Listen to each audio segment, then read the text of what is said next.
क्या एक खिलाड़ी वाकई एक अजीम लीडर बन सकता है?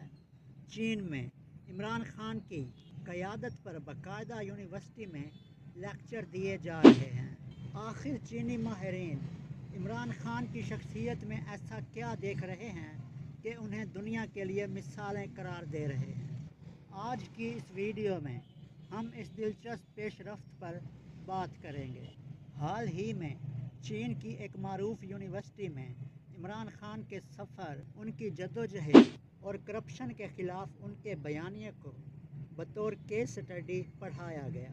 ये पाकिस्तान के लिए एक बहुत बड़ी बात है। इमरान खान जो कि पाकिस्तान में तो मकबूल है ही, लेकिन अब दुनिया में भी मकबूलियत इख्तियार कर चुका है और दुनिया में लोग उसकी मिसालें अपनी यूनिवर्सिटियों में दे रहे हैं। चीनी माहिरीन ने इमरान खान की क़यादत के 3 पहलुओं पर तवज्जो दी है। सबसे पहले है साबित कदमी। 22 साल जद्दोजहद, एक ऐसी सियासी जमात बनाना जिसने 2 बड़ी सियासी जमातों को मुकाबला किया।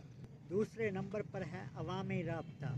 सोशल मीडिया और नौजवानों को सियासत पर मुतहर्रिक करने का हुनर ये भी इमरान खान ही अंजाम दे सकते हैं। इसके अलावा चीनी माहिरीन इमरान खान की आज़ादाना खारजा पॉलिसियों पर शदीद मुतासिर हैं कि किस तरह इमरान खान ने सियासी मफादात को तरजीह दी, ख़ास तौर पर CPEC और इलाकाई सियासत में। लेक्चर में इमरान खान के 1992 का वर्ल्ड कप जीतना और उसमें जद्दोजहद करना भी बताया गया। 1992 का वर्ल्ड कप हो या कैंसर का अस्पताल, इमरान खान ने हर नामुमकिन को मुमकिन कर दिखाया। इमरान खान के इसी जज्बे और दानिशमंदाना फैसलों की वजह से आज दुनिया भर में इमरान खान की मकबूलियत बढ़ गई है और पूरी दुनिया में लोग इमरान खान के मिसालें देते हैं। आप क्या सोचते हैं?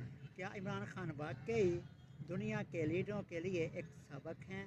कमेंट्स में अपनी राय ज़रूर दें।